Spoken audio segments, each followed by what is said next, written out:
ॐ सहनावतु सहनौ भुनक्तु सह वीर्यं करवावहै तेजस्विनावधीतमस्तु मा विद्विषावहै। ॐ शान्ति शान्ति शान्ति।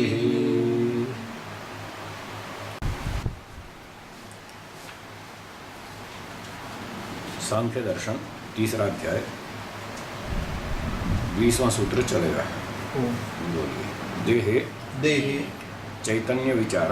चैतन्य विचार। अब ये प्रश्न उठाएंगे कि शरीर चेतन है या नहीं। शरीर के विषय में चेतना का विचार उठाएंगे। सूत्र 20।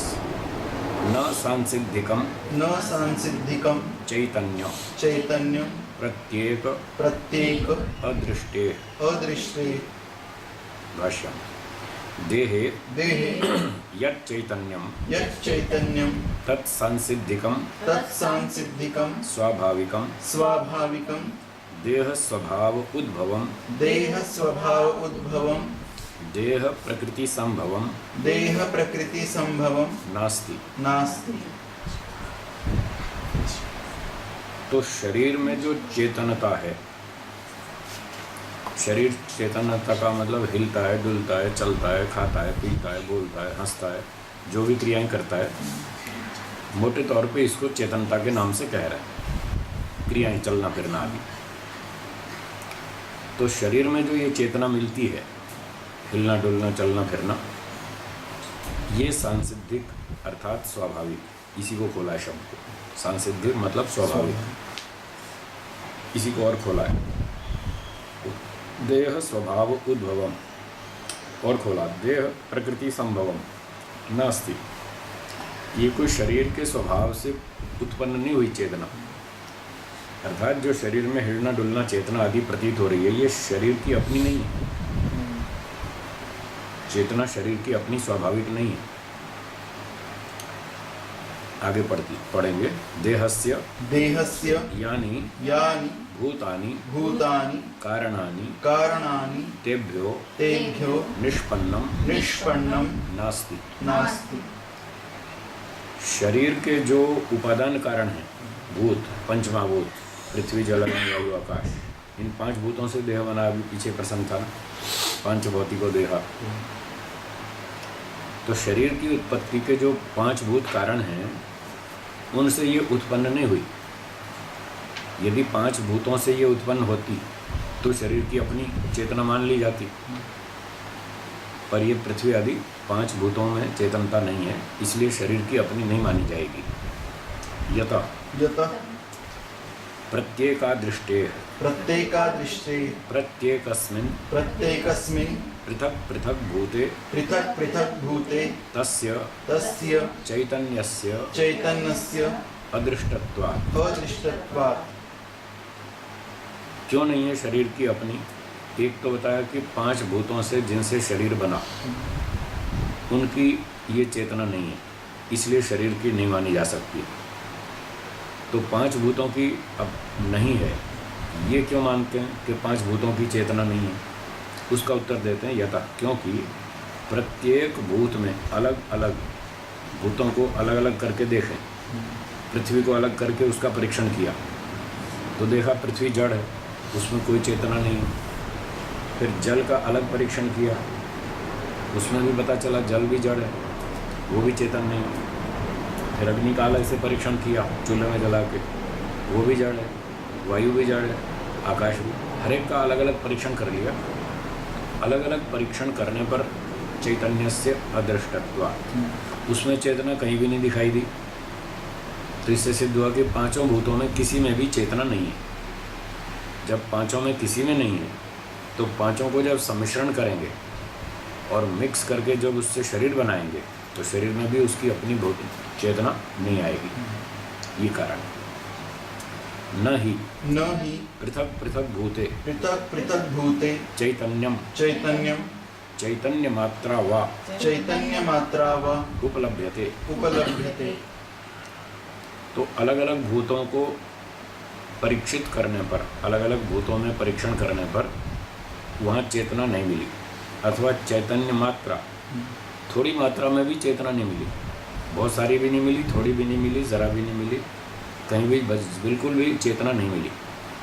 तत्र तु जडत्वम जड़त्वम एव अवतिष्ठते। अवतिष्ठते। पांचों भूतों में हर एक में जड़ता ही है। इसलिए जब भूत ही जड़ हैं तो भूतों से बना शरीर चेतन कैसे हो सकता है? वो भी जड़ होगा। जैसे गुण कारण द्रव्य में होते हैं वैसे ही कार्य द्रव्य में आते हैं। तो पांच भूत इसका कारण है शरीर का, वो सारे जड़ हैं, इसलिए शरीर भी जड़ है, उसकी अपनी कोई चेतना नहीं है। सूत्रार्थ इस प्रकार से है, न सांसिद्धिकम चैतन्य, शरीर में जो चेतना दिखती है वो स्वाभाविक नहीं है, शरीर की अपनी नहीं है। क्यों नहीं है? प्रत्येक अदृष्टे, शरीर के उपादान कारणों को, पांचों भूतों को अलग अलग करके सबको देख लिया, किसी में भी नहीं दिखाई दी, किसी में भी चेतना प्राप्त नहीं हुई, इसलिए शरीर का गुण चेतना नहीं है। 21वां, देह चैतन्य दोषश्च अयम प्रसज्यते। अयम प्रसज्यते। यदि शरीर में चेतना मान लेवे, देह चैतन्य, चेतना को शरीर का गुण मान लें तो ये दोष आएगा। ये दोष आता है प्रपंचत्वादि अभावश्च, ये दोष आएगा। भाष्य पढ़ते हैं, प्रगता प्रस्थिता पंच प्राणा यस्मात् देहात् स प्रपंच मृतदेह तस्य भावः प्रपंचत्वं मृतत्वं तस्य मृतत्वस्य मरणस्य तथा आदिना सुषुप्ति मूर्छयोरपि ग्रहणम। तो प्रपंचत्व का अर्थ किया, प्रगता प्रस्थिता, निकल गए, चले गए, पांच प्राण, पांच प्रपंच, निकल गए पांच प्राण, जिसमें से वो शरीर अर्थात मृत शरीर, जिसमें से पांच प्राण निकल गए, ऐसा जो देह है उसको बोलेंगे प्रपंच देह, मृत देह। फिर उसका भाववाचक संज्ञा बनाएंगे, प्रपंचत्व, त्व प्रत्यय जोड़ के प्रपंचत्व अर्थात मृतत्व, मरना।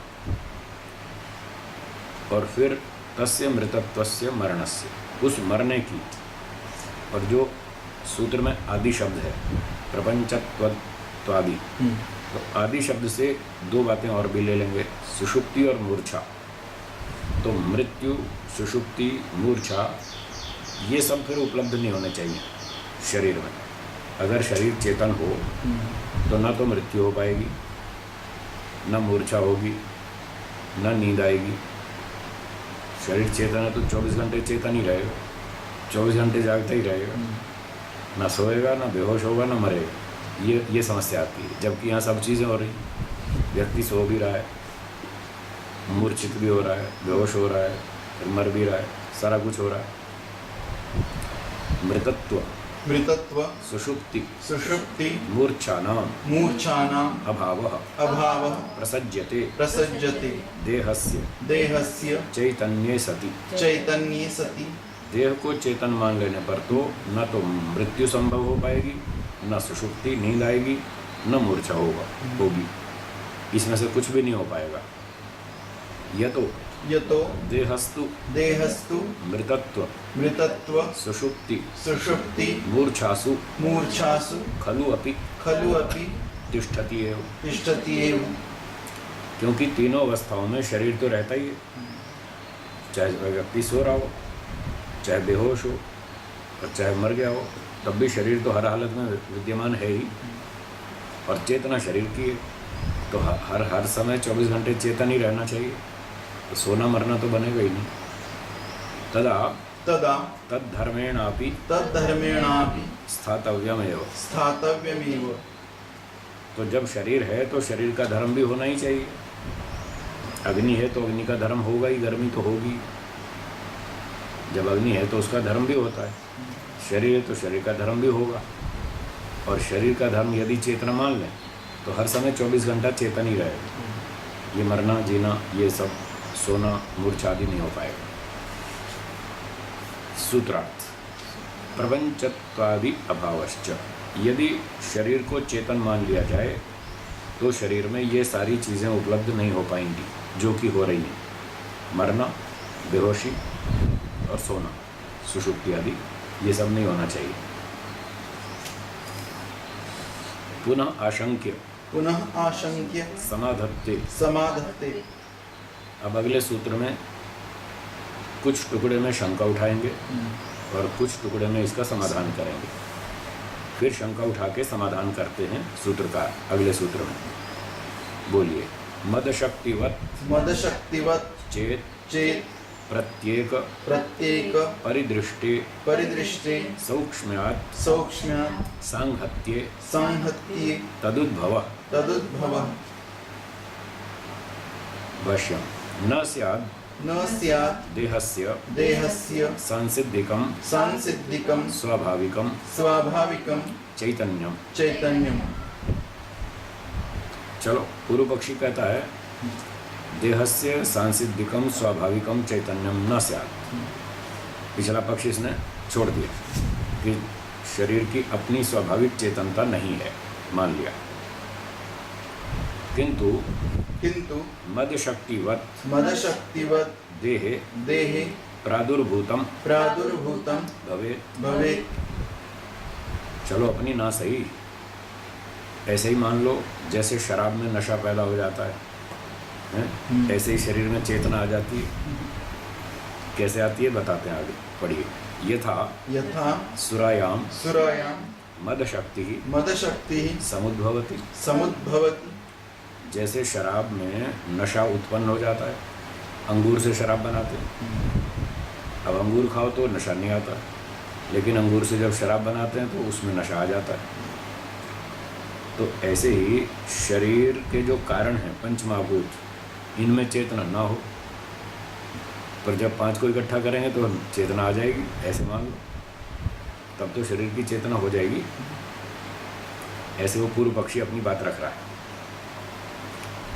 मद शक्ति नाशात् मदशक्तिनाशात् देहस्य देहस्य मृतत्वादि मृतत्वादि प्रसंगो भवेत्। प्रसंगो भवेत्। अतो न दोषः अतो न दोषः इति चेत् इति चेत् उच्येत उच्येत तर्हि। तर्हि। तो इति चेत् उच्येत, यदि पूर्व पक्षी ऐसा कहे तर्हि तो वो ऐसा कहे कि जैसे शराब में नशा उत्पन्न हो जाता है, फिर वो हट भी जाता है।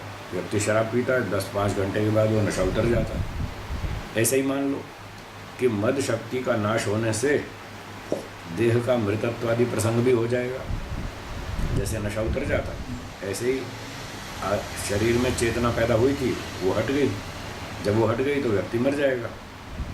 नशा उतर गया, चेतना हट गई, तो मरना भी हो जाएगा, सोना भी हो जाएगा, मूर्छा भी हो जाएगी, सब कुछ ठीक हो जाएगा। ऐसे मान लो नशे की तरह से। फिर इसमें कोई दोष नहीं आता। ऐसा मानने पर सिद्धांति उत्तर देता है। सौक्ष्म्यात् सौक्ष्म्यात् वैद्यक शास्त्र वैदिक शास्त्र प्रतिपादित प्रतिपादित मादकत्व मादकत्व परीक्षणात् परीक्षण सूक्ष्म भावेन परीक्षण प्रकार परीक्षण प्रकारात् परीक्षण प्रकारात् सूक्ष्म भावेन सूक्ष्म भावेन सुरायाः सुरायाः प्रत्येक पदार्थ प्रत्येक पदार्थ गत गत परिदृष्टे परिदृष्टे मदशक्तित्वे मदशक्तित्वे सति। सति। तो कहते हैं सूक्ष्मता से शराब जिन चीज़ों से पैदा होती है, जिन कारण द्रव्यों से, अंगूर है, पानी है, गुड़ है, जो भी चीज़ों से वो बनती है शराब, उन सारे कारणों का वैद्यक शास्त्र की पद्धति से जब परीक्षण करते हैं, लेबोरेटरी टेस्ट करते हैं, तो पता चलता है कि उनमें नशा होता है। शराब के कारण द्रव्यों में नशा होता है, तभी तो वो सारा मिक्स होकर के नशा पैदा होता है। यदि मूल कारण द्रव्यों में नशा न हो तो अभाव से भाव की उत्पत्ति का दोष आएगा। जब कारण द्रव्यों में नशा था ही नहीं तो कार्य वस्तु में नशा कहाँ से आया? अगर कार्य वस्तु में शराब में नशा उत्पन्न हुआ है तो इसका मतलब कारण द्रव्यों में भी नशा था, और वो लेबोरेटरी टेस्ट करने से पता चल जाता है। सूक्ष्म रूप से वैद्यक शास्त्र की पद्धति से जो नशे का परीक्षण करने का जो प्रकार है, उस प्रकार से पता चलता है कि सूक्ष्म भाव से सुरा के प्रत्येक पदार्थ के परीक्षा करने पर पता चलता है कि उसमें नशा है, मद शक्ति है। और ऐसी स्थिति में तस्या मद शक्तिर मदशक्तेर उद्भवो भवति उद्भवो भवति तेषां सुरा पदार्थानां सुरापदार्थानां सति सम्मेलने। सति सम्मेलने। तो ऐसी स्थिति में जब शराब के जो मूल कारण द्रव्य हैं उनका सम्मेलन करने पर, उनको आपस में मिक्स करने पर, और 10 दिन 20 दिन 15 दिन रख देते हैं उसको मट्टी में दबा के, तो उस स्थिति में उसमें नशा उत्पन्न हो जाता है, क्योंकि कारण द्रव्यों में था, इसलिए वो कुछ समय के बाद उसमें प्रकट हो जाता है। न तथा देह कारणेषु भूतेषु प्रत्येकस्मिन् चैतन्यम उपलभ्यते। तो जैसे शराब के कारण द्रव्यों का अलग अलग परीक्षण किया तो उसमें नशा उपलब्ध हो गया, ऐसे ही शरीर के जो कारण द्रव्य हैं पंचमहाभूत, इनका जब हम उस ढंग से परीक्षण करते हैं हर एक का अलग अलग, तो किसी में भी चेतना नहीं मिलती। इसलिए आपका दृष्टांत विषम गलत है। शराब के कारण द्रव्यों में नशा है जबकि शरीर के कारण द्रव्यों में चेतना नहीं है, इसलिए आपका दृष्टांत ठीक नहीं है, गलत दृष्टांत दिया। परीक्षण किसने किया? सबने किया, ऋषियों ने किया, आप और हम भी कर सकते हैं। मिट्टी उठा के देख लो, चेतना है क्या उसमें? मट्टी को देख लो, पानी को देख लो, अग्नि को देख लो, वायु को देख लो, किसी में भी चेतना नहीं है। सारे जड़ पदार्थ, थोड़ी भी नहीं है, अधिक भी नहीं है, थोड़ी भी नहीं है, जरा भी नहीं है, बिल्कुल नहीं है। वायु में हलचल कहाँ से आती है? वो ईश्वर पैदा करता है, जड़ वस्तु स्वयं क्रिया नहीं करती, ये नियम। वायु जड़ पदार्थ है, उपनिषद में लिखा है प्राच्या नद्या तस्य ईश्वरस्य अक्षरस्य अनुशासने गार्गी वहंती। पूर्व दिशा की नदियाँ सब परमात्मा के अनुशासन में चलती हैं, पश्चिम दिशा की नदियाँ भी ईश्वर के अनुशासन में चलती हैं। ये सारी पृथ्वी, वायु, आकाश, अग्नि, जल सब परमात्मा के अनुशासन में चल रहा है, सब लिखा है शास्त्रों में। तो ये जड़ पदार्थ हैं, पृथ्वी घूम रही है। क्या पृथ्वी में अकल है? इसको किसने सिखाया कि ऐसे ऐसे घूमना है और ऐसे ऐसे लीनियर मोशन भी करनी है और सर्कुलर मोशन भी करनी है? इसमें तो अकल है नहीं। ये क्यों घूम रही है इस तरह से, सूर्य के चारों ओर चक्कर लगा रही है? इसको चेतन परमात्मा ने चला रखा है। ऐसे ही अग्नि है, जल है, वायु, पूरा ब्रह्मांड वगैरह जो आते हैं वो ईश्वर ने सृष्टि में नियम बना रखे हैं। उन नियमों के कारण यहाँ तूफान भी आते हैं, आंधी भी आती है, बाढ़ भी आती है, भूकंप भी आता है, सब कुछ आता है। वेद में ईश्वर ने सब बता रखा है कि भाई देखो, मैं सृष्टि बना रहा हूँ, ढंग से इस्तेमाल करना, इसमें ऊंचा नीचा तोड़ फोड़ नहीं करना, नियमों का पालन करना, तो ये सृष्टि आपको सुख देगी। और प्रतिदिन यज्ञ करना, जलवायु का संशोधन करते रहना, संतुलन बनाए रखना पर्यावरण का। आज लोगों ने सारे काम उखाड़ पछाड़ उल्टा सीधा कर दिया, ना हवन करते, ना खान पान ठीक रखते, ना टाइम पर सोते, ना टाइम पर जागते, और कितने परमाणु परीक्षण करते हैं, कितने क्या क्या, फिर उसका फिर असर नहीं होगा तो क्या होगा? उसके कारण भी आता है। और कुछ प्राकृतिक स्वाभाविक परिवर्तन में भी कुछ आंधी तूफान बाढ़ भूकंप आती रहती है। क्या कोई इंजीनियर ऐसी कार बना सकता है जो कार तो चले और इंजन गर्म ना हो? बोलिए, कोई इंजन ऐसा हो सकता है जो चले भी सही और गर्म भी ना हो, गर्मी पैदा ही ना हो? क्या ऐसा हो सकता है? गर्मी से तो चलता हैं? गर्मी से ही चलता है। तो फिर गर्मी तो होगी ना, जब इंजन घूमेगा तो गर्मी तो पैदा होगी, वो तो नियम है सृष्टि का। तो सृष्टि चलेगी तो इसमें ऊंचा नीचा तो होगा ही, कहीं बाढ़ आएगी, कहीं भूकंप होगा, कहीं कुछ होगा। भूगर्भ में अगर चूना, गंधक, पानी और इस तरह के जो पदार्थ हैं उनमें आपस में संयोग वियोग न हो तो आगे धातुओं का निर्माण कैसे होगा, कोयला कैसे बनेगा, पेट्रोलियम पदार्थ कैसे बनेंगे। सृष्टि चलाने के लिए जो पदार्थ आवश्यक हैं वो ऐसे ही तो बनेंगे जब उन पदार्थों में भूगर्भ में आपस में संयोग वियोग होगा। और ये जब संयोग वियोग होगा तो पृथ्वी में दबाव भी होगा। जब दबाव होगा तो कहीं ना कहीं भूमि हिलेगी, जब हिलेगी तो फिर भूकंप आएगा। तब जो कच्चे मकान होंगे, ढीले ढाले होंगे, वो गिर जाएंगे, जो मजबूत होंगे वो नहीं गिरेंगे। अब लगे हैं लोग सब साइंस वाले, टेक्नोलॉजी वाले, ऐसे बढ़िया भूकंप रोधक मकान बनाओ जो भूकंप आए तो भी गिरे नहीं। तो इस तरह की टेक्नोलॉजी वो डेवलप कर रहे हैं। तो ये सब हमको करना पड़ेगा। ईश्वर ने पहले से सूचना दे रखी है चारों वेदों में कि ये सब होगा, ज़रा सावधान रहना। सावधानी हटी और दुर्घटना घटी।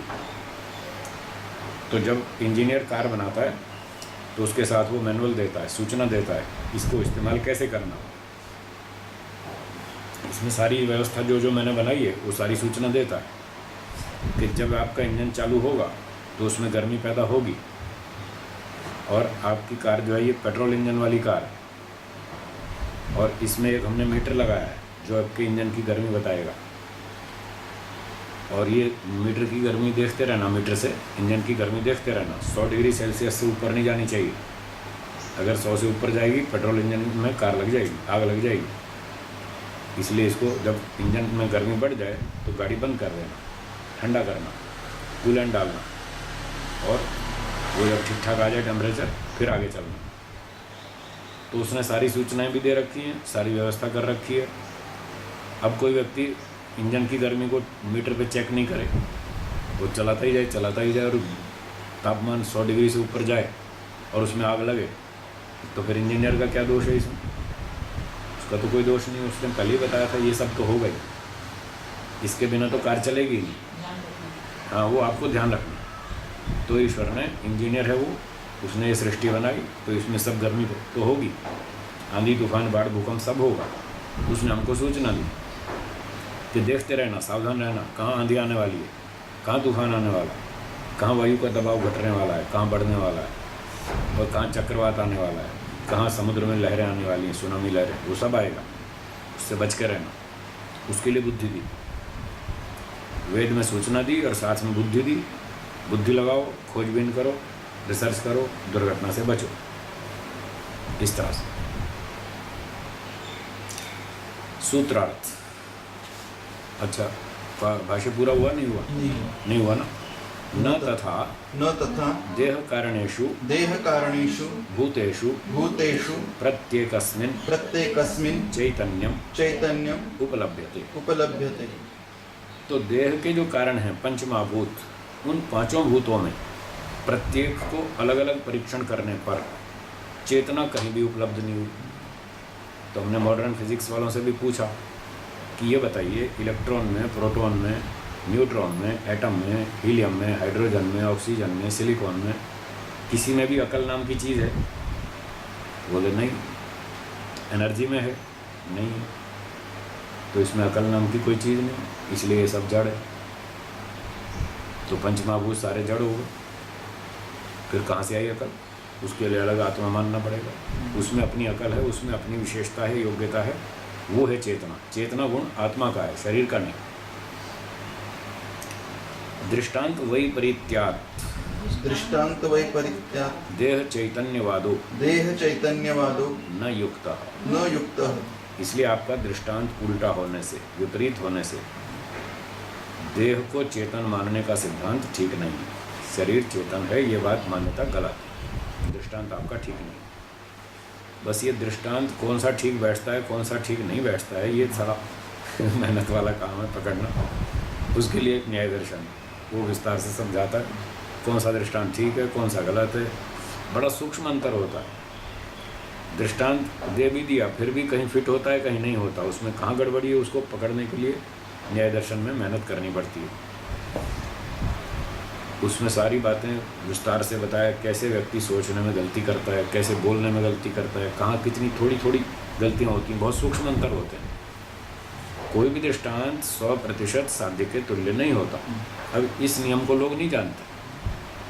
तो किसी ने सही दृष्टांत भी दिया हो तो भी वो उसको ठीक से समझ नहीं पाते। वो कहते हैं इसमें तो अंतर है, आप चेतन की सिद्धि कर रहे हैं, जड़ का दृष्टांत कैसे दे रहे हैं, ऐसा लोग बोलते हैं।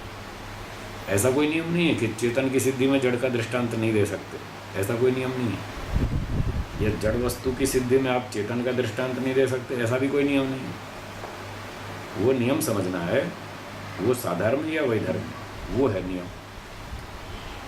जिस साध्य की सिद्धि के लिए हम कोई दृष्टांत दे रहे हैं तो उसका उससे तालमेल बैठता है कि नहीं बैठता है, वो साधर्म्य होना चाहिए या वैधर्म्य होना चाहिए, दोनों तरह से दृष्टांत होता है। वो साधर्म्य वैधर्म हेतुपूर्वक होना चाहिए, व्याप्तिपूर्वक, तो फिट है, तो सही है। अगर हेतुपूर्वक नहीं है तो गलत है। बस उसका ये हेतु और दृष्टांत का तालमेल बिठाना ही टेढ़ा काम है, उसी में बहुत मेहनत करनी पड़ती है। तो कहाँ कहाँ कितनी गलतियाँ होती हैं सारी न्याय दर्शन में बताई। 54 प्रकार की भूलें, 54 मिस्टेक्स।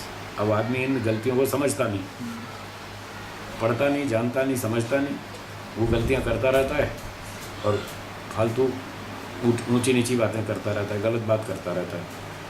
अब क्योंकि वो उसने गलतियाँ पढ़ी नहीं, समझी नहीं, कोई न्याय दर्शन का विद्वान उसको समझाए भी तो वो मानने को तैयार नहीं, क्योंकि उसको पता ही नहीं ये गलती है।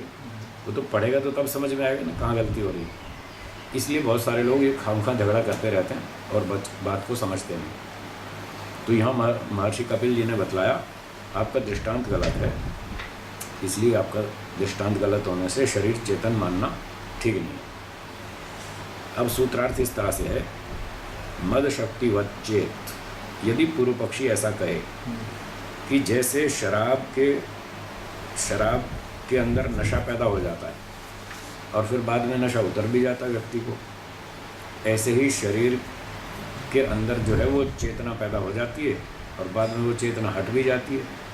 जब चेतना हट जाती है तो शरीर में निद्रा भी आती है, मूर्छा भी होती है और मृत्यु भी होती है, सब कुछ हो जाता है, फिर उसमें कोई दोष नहीं।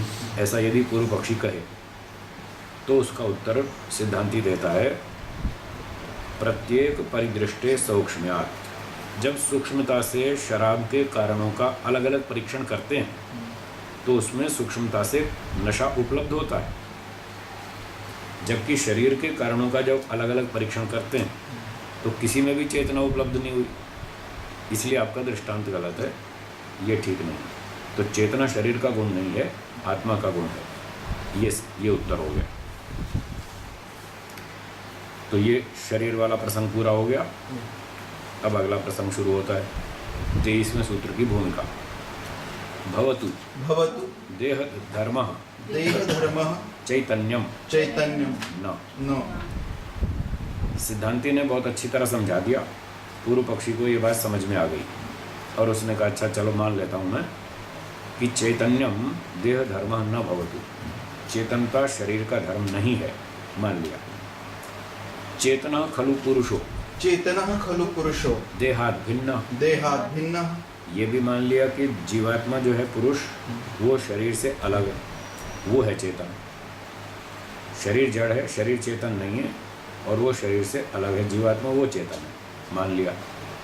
पुनः तस्य चेतनस्य देहात् कथम मुक्ति स्यात्। अब जो जीवात्मा चेतन है इस शरीर में, जड़ शरीर में बंधा हुआ है, तो इस शरीर से जीवात्मा की मुक्ति कैसे होगी? अब ये प्रश्न हमको ये बतलाइए, मुक्ति कैसे होगी? बहुत अच्छा प्रश्न है, बहुत मुख्य प्रश्न है। जो हम शरीर में यहाँ बंधे हुए हैं, इसके कारण बहुत सारे दुख भोगने पड़ रहे हैं। इन दुखों से कैसे छूटेंगे, शरीर से कैसे छूटेंगे, ये प्रश्न है। यतो ही लिंग शरीरस्य संसृति तु स्थूल देह धारणाय प्रक्रमते ही।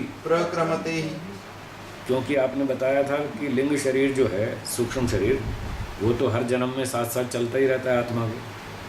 अगला शरीर धारण करने के लिए सूक्ष्म शरीर तो साथ साथ चलता ही रहता है। तो ये सूक्ष्म शरीर तो हमको तो हर जन्म में चक्कर कटवाता ही रहेगा, आगे आगे आगे आत्मा को ले जाता ही रहेगा। इससे पीछा कैसे छूटेगा, इससे छुटकारा कैसे होगा, ये प्रश्न है। अत्रोच्यते, इसका उत्तर देते हैं सूत्र 23। ज्ञानान् मुक्ति ज्ञानान् मुक्ति भाष्यम ज्ञानात् ज्ञानात् खलु खलु सर्व प्रक्रम सर्व प्रक्रम ज्ञानात् ज्ञानात् विवेक साक्षात्कारात् विवेक साक्षात्कारात् भवति मुक्ति भवति मुक्ति पुरुषस्य पुरुषस्य चेतनस्य। चेतनस्य। बहुत बढ़िया उत्तर दिया। ज्ञानान् मुक्ति, ज्ञान से, सर्व प्रक्रम ज्ञानात्, सारी प्रक्रिया को जान लेने से। उसको और खोलते हैं, विवेक साक्षात्कारात्, विवेक साक्षात्कार होने से, तत्व ज्ञान प्राप्त होने से। जैसे कल वहाँ समाज में बात चल रही थी, 4 प्रकार का ज्ञान बताया था। पहला मिथ्या ज्ञान, दूसरा संशय ज्ञान, तीसरा शाब्दिक ज्ञान, चौथा तत्व ज्ञान। ये विवेक साक्षात्कार मतलब तत्व ज्ञान। इस सूत्र में जो ज्ञान शब्द है ये तत्व ज्ञान के लिए है। मुक्ति कैसे होगी? तत्व ज्ञान से। पहला है मिथ्या ज्ञान। मिथ्या ज्ञान का मतलब वस्तु कुछ और है, हम समझ रहे हैं कुछ और। संसार की चीज़ें, कुल तो 3 वस्तुएं सारी मिला के, ईश्वर, जीव और प्रकृति, 3 चीज़ें हैं। इन 3 चीज़ों को जब हम उल्टा समझते हैं, गलत समझते हैं, तो वो हमारा मिथ्या ज्ञान कहलाता है। संसार सुखदायक है या दुखदायक है? हाँ, अब ठीक है, चलो शब्दों से तो ठीक आ रहा है। संसार दुखदायक है। किसी भी वस्तु में पूरा सुख नहीं है, थोड़ा सा सुख है, फिर उससे 4 गुना दुख है। एक सुख मिलता है, पीछे 4 दुख आते हैं, ठीक है ना? लेकिन लोग इसमें पूरा सुख समझते हैं 100%। आप बाहर निकलिए, बाजार में, मॉल में जाइए, देखिए कितनी सारी चीज़ें रखी, उसमें दुख कहाँ दिखता है?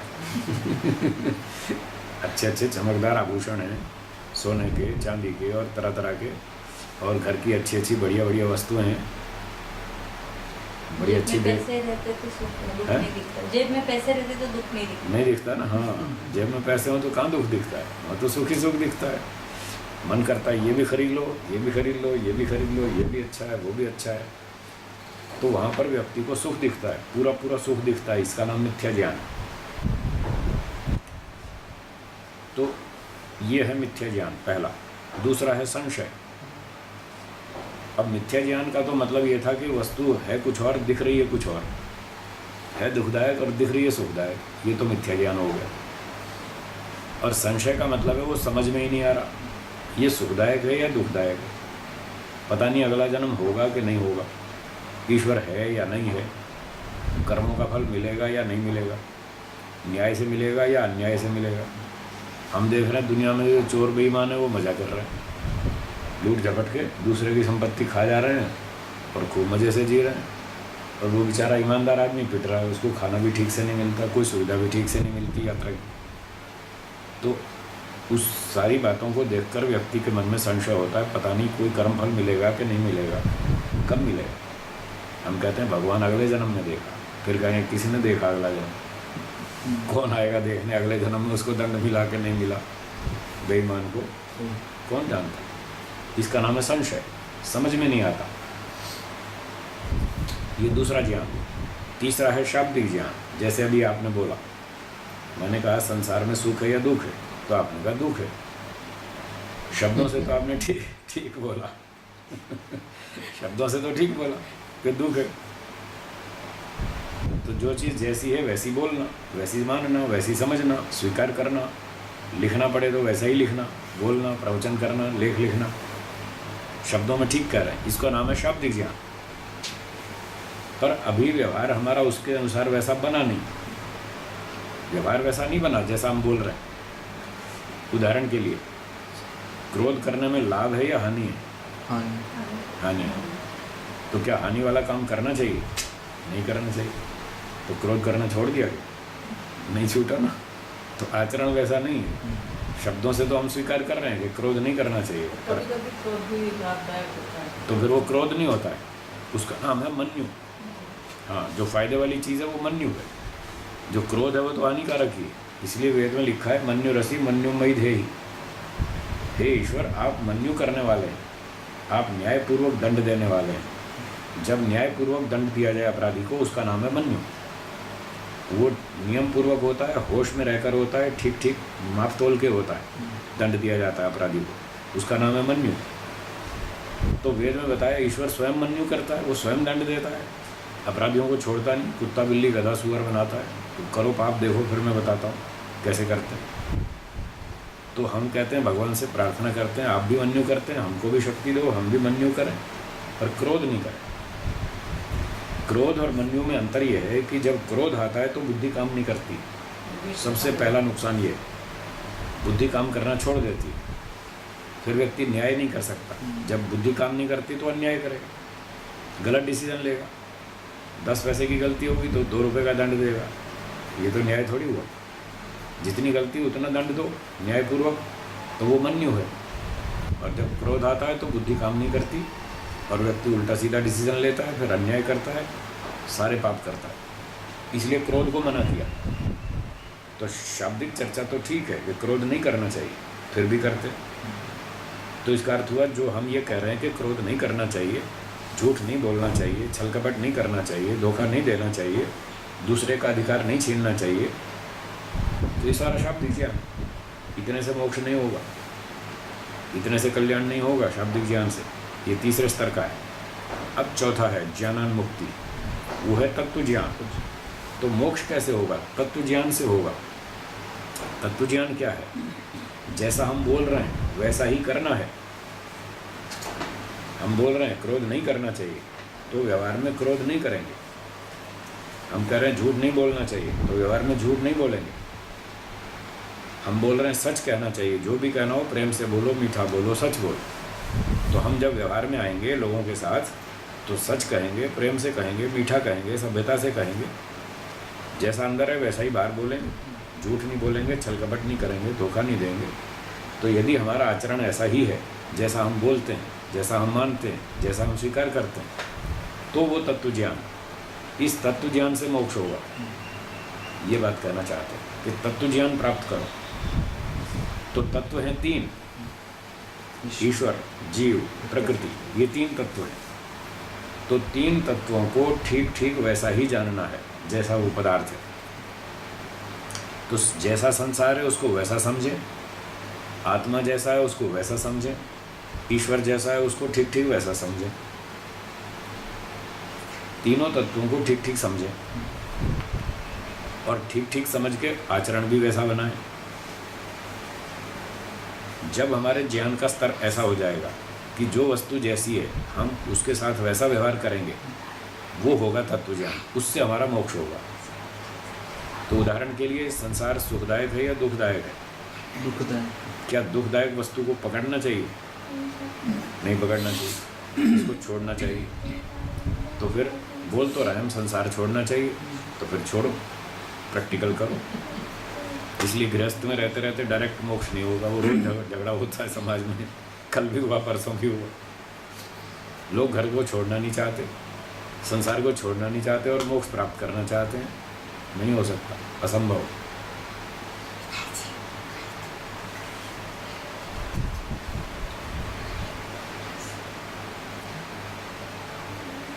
स्वामी जी, बोलिए। शुरू में तो जब कोई भी घर छोड़ता है तो उसे कठिन तो लगता ही है। सारे काम कठिन लगती हैं। बच्चे को स्कूल भेजते हैं, क्या आसान होता है बच्चे को स्कूल भेजना? कठिन लगता है ना। बच्चा जाता ही नहीं, रोता है, उसको थप्पड़ मार के भेजते हैं, चलो जाना पड़ेगा। हर काम कठिन होता है ना, ये भी कठिन है। जब आपने छोड़ा होगा तो आपके लिए भी कठिन हुआ कठिन होगा। था ना, बिल्कुल। लेकिन आपने मैंने अभ्यास किया। पहले मैंने मानसिक तैयारी की, मुझे घर छोड़ना है, छोड़ना है, छोड़ना है। 3-4 साल मैंने मानसिक तैयारी की कि घर छोड़ना है। तो मैं मेंटली प्रिपेयर हो गया, अच्छी तरह मैंने मानसिक तैयारी कर ली। फिर मैंने जब छोड़ा तो मुझे ज़्यादा दिक्कत नहीं आई। और ऐसे ही मैं जोश में आके छोड़ देता तो फिर मुश्किल होती। तो कोई भी काम करें सोच समझ के करें, बुद्धिमत्ता से करें, योजनाबद्ध करें, जो उसकी परंपरा टेक्निक्स है उसके हिसाब से करें, फिर उतना कठिन नहीं लगता। और बिना सोचे समझे ऐसे जोश में आके करेंगे तो ज़्यादा कठिन लगेगा और सफलता भी नहीं मिलेगी। लर्निंग से फिर फेल हो जाएगा आदमी, थोड़े दिनों में थक जाएगा, दुखी होकर वापस घर आ जाएगा। ऐसे बहुत सारे केस होते हैं। तो हमने ऐसे जल्दबाजी में नहीं किया, 3-4 साल खूब तैयारी की और प्रैक्टिकल भी कुछ दिन घर से बाहर रहकर देखा। कभी दोस्त के यहाँ चले गए, शाम को चले गए, रात को वहीं सोया वहीं खाया, अगले दिन घर आ गए सुबह। तो ये रहकर बाहर रहकर देखा कि घर से दूर कैसे रहते हैं, परिवार वाले लोगों से दूर कैसे हो सकते हैं, प्रैक्टिकली कर कर के देखा। कभी 1 रात बाहर रहे घर से, कभी 2 रात घर से बाहर रहे, कभी फिर 4 रात भी घर से बाहर रहे। दिन में घर आ गए, रात को चले गए बाहर कहीं, कहीं एक दोस्त के यहाँ सो गए, कभी दूसरे के यहाँ सो गए, ऐसे ऐसे कर करके कभी आर्य समाज में सो गए, कभी कहीं सो गए, ऐसे ऐसे अभ्यास किया। फिर पूरी तैयारी करके फिर घर छोड़ा 4 वर्ष के बाद, जब अच्छी तैयारी होगी और पूरा आत्मविश्वास हो गया, अब हम घर छोड़ देंगे और अब वापस नहीं आएंगे। कितने साल हो गया घर छोड़े? घर छोड़े हुए मुझे लगभग 33 वर्ष हो गए। अब 33 साल हो गए घर नहीं जाता मैं, न घर जाता, न चिट्ठी लिखता, न टेलीफोन करता, कभी कुछ नहीं, कोई अपनी ओर से कोई संपर्क नहीं करता। 33 वर्ष हो गए। उनका तो आते होंगे 1981 में मैंने घर छोड़ा था और आज 2014 चल रहा है, 33 साल हो गए। वो लोग कभी आते हैं, मिल लेते हैं, जैसे हम कहीं प्रवचन के लिए गए, दिल्ली में गए, तो उनको पता लग गया, घर वालों को, भाइयों को, तो वो आ जाते हैं, प्रवचन भी सुन लेते हैं, नमस्ते नमस्ते भी कर लेते हैं। बाकी ज़्यादा घर की बात नहीं करते हम। हाँ भाई, पढ़ाई ठीक हो रही है, बच्चों की, भतीजों की ठीक पढ़ रहे हैं, नहीं पढ़ रहे, क्या रोगी हैं, ठीक है, हॉस्पिटल में जिंदा है कि क्या हो गया उनको, मरा गए, ऐसी कोई घर की बात नहीं छेड़ते हम। मेरे बड़े भाई बम्बई में रहते हैं, उनकी बेटी की शादी हुई, उन्होंने मुझे सूचना तक नहीं दी। घर से कोई संपर्क ही नहीं है, ना वो मुझे रिश्तेदारी रखते, ना मैं उनसे रखता। मेरी भतीजी की शादी हुई, मुझे बताया तक नहीं, वो ठीक है, मुझे कोई शिकायत भी नहीं, मैं रिश्तेदारी रखता ही नहीं, तो वो भी नहीं रखते, उन्होंने कोई सूचना नहीं दी। दिल्ली में एक भाई रहते हैं, उनके बेटे की शादी हुई, उन्होंने कोई सूचना नहीं दी। दूसरे भाई दिल्ली में और रहते हैं, उनके बेटे की शादी हुई, उन्होंने भी कोई सूचना नहीं दी। तो मैं घर जाता नहीं, घर से कोई संबंध रखता नहीं, मज़े से रहता। इसी का नाम है तत्व ज्ञान। जब संसार दुखदायक है तो उसको छोड़ना है, उसमें चिपकना नहीं। उस तरह का तत्व ज्ञान होगा तो वैसा हम प्रैक्टिकल कर पाएंगे। तो सूत्र में ये बात बताई कि प्रकृति जैसी है उसको वैसा समझें, जीवात्मा जैसा है उसको ठीक वैसा समझें, और ईश्वर जैसा है ठीक उसको वैसा समझें। तो प्रकृति भी दुखदायक है और कोई जीवात्मा भी 100% सुख नहीं देता हमको, देता एक भी जीवात्मा आपको 100% सुख नहीं दे सकता। वो देना चाहे तो भी नहीं दे सकता, शक्ति नहीं है। इच्छा तो है पर शक्ति नहीं है, सामर्थ्य नहीं है। इसलिए कोई जीवात्मा भी 100% सुख नहीं देगा, और संसार की वस्तु तो वैसे ही दुख देती हैं बहुत सारी। तो ये 2 बात समझ में आई, जो चीज़ें दुख देने वाली हैं उनको छोड़ना ठीक है। तो तत्व ज्ञान ये कहता है कि जो चीज़ें दुख देती हैं उनको छोड़ो। पहले तैयारी करो, मानसिक, शारीरिक, मानसिक सब प्रकार की क्षमता बढ़ाओ, और जब अपनी पूरी क्षमता बन जाए फिर उसको छोड़ो। ईश्वर 100% सुख देता है और बढ़िया क्वालिटी का सुख देता है, लगातार सुख देता है जैसा हमें चाहिए। तो जैसा चाहिए वो ईश्वर के पास मिलता है। तो तत्व ज्ञान कहता है फिर जो सुख देने वाला है उसको पकड़ो, फिर ईश्वर को पकड़ेंगे। बस ये तत्व ज्ञान हो गया तीनों चीज़ों का। जैसा हम जानते हैं, मानते हैं, प्रमाणों से सिद्ध होता है, वैसा ही हम आचरण भी कर रहे हैं, तो ये इसको तत्व ज्ञान बोलेंगे। इस तत्व ज्ञान से मोक्ष होगा। वो कैसे होगा? तत्व ज्ञान से मोक्ष की प्रक्रिया, कल आपने पूछा था ना वैराग्य की बात, तो उसका उत्तर दिया था कि तत्व ज्ञान से वैराग्य उत्पन्न होगा। संसार से तो वैराग्य हो जाएगा, इसको हम छोड़ देंगे और ईश्वर में रुचि उत्पन्न करेंगे, क्योंकि वो लाभ की चीज़ है, फायदे वाली है। तो जो लाभ देने वाली चीज़ है उसकी ओर बढ़ेंगे। ये वैराग्य का दूसरा पक्ष हुआ। उससे क्या होगा? ईश्वर से संबंध जोड़ेंगे तो वहाँ से आनंद मिलेगा, ज्ञान मिलेगा, बल मिलेगा, उत्साह मिलेगा, बहुत सारे गुण मिलेंगे। उन गुणों की सहायता से जो हमारे बार बार के जन्म मरण का चक्कर का जो कारण है वो है अविद्या, वो अभी अगले सूत्र में बताएंगे। बंधन का जो कारण है वो है अविद्या, पहले हम पढ़ भी चुके। तो उस ईश्वर से जो ज्ञान प्राप्त होगा समाधि में, उस ज्ञान विज्ञान से, आनंद से, ये हमारा बंधन का कारण अविद्या नष्ट होगा। जो बार बार जन्म उत्पन्न करता है वो अविद्या जब पूरी नष्ट हो जाएगी, बस फिर कारण खत्म तो कार्य भी खत्म, अगला जन्म भी बंद हो जाएगा। अगला जन्म बंद हो गया, जन्म मरण से छूट गए, इसी का नाम मुक्ति है। इस तरह से वैराग्य होगा, तत्व ज्ञान से वैराग्य होगा, वैराग्य से समाधि, और समाधि से अविद्यादि क्लेशों का दग्ध बीज भाव, और उससे फिर मुक्ति हो जाएगी, जन्म मरण छूट जाएगा। वहाँ तक हमको जाना होगा। रास्ता एक ही है, दूसरा कोई रास्ता नहीं है, नान्य पंथा।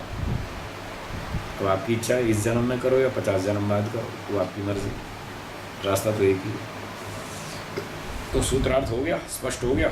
ज्ञानान मुक्ति, तत्व ज्ञान से मुक्ति होती है और कोई उपाय नहीं। अथ च, अगला सूत्र 24वां, बंधो बंधो विपर्ययात्। विपर्ययात्। और दूसरी बात कहते हैं कि विपर्य से, मिथ्या ज्ञान से, जो अभी 4 में सबसे पहला बताया था, मिथ्या ज्ञान, उससे बंधन होता है। भाष्य पढ़ते हैं, तद विपरीत, तद विपरीत, तद विपरीतात्, तद विपरीतात्, अज्ञानात्, अज्ञानात्, प्रक्रमस्य, प्रक्रमस्य, अविवेकात्, अविवेकात् भवति, भवति, पुरुषस्य, पुरुषस्य, चेतनस्य, चेतनस्य, देहे, देहे, बंधः। बंधः। तो जो तत्व ज्ञान है उससे विपरीत, उससे उल्टा अज्ञान, जिसको हमने मिथ्या ज्ञान बोला था, 4 में से पहला वाला मिथ्या ज्ञान, उस मिथ्या ज्ञान से प्रक्रमस्य अविवेकात्, प्रक्रम को ठीक से न जानने के कारण संसार की वस्तुएं दुख देंगी, इसको हमने ठीक से नहीं समझा और सुखदायक मान लिया। बस इसके कारण उन चीज़ों में राग हो गया, बंध गए। जहाँ जहाँ भी हमको संसार में वस्तुओं में सुख दिखता है, उस चीज़ में हम फंस जाते हैं, बंध जाते हैं। फिर जड़ हो या चेतन, कोई भी हो। किसी को कुत्ते में सुख दिखता है, वो कुत्ता खरीद लेता है, कुत्ता पाल लेता है। किसी को मछली में सुख दिखता है, वो मछली पाल लेता है। किसी को तोते में सुख दिखता है, वो तोता पाल लेता है। ऐसे ऐसे जिस चीज़ को जहाँ जहाँ सुख दिखता है वो वैसे वैसे पाल लेता है। किसी को घोड़े में सुख दिखता है, घोड़ा पाल लेता है, घुड़सवारी करता है। और ये नहीं पता कि घोड़े की सेवा भी तो करनी पड़ेगी। तोता पाल लिया, तोते की खाना पीने का भी तो ध्यान रखना पड़ेगा।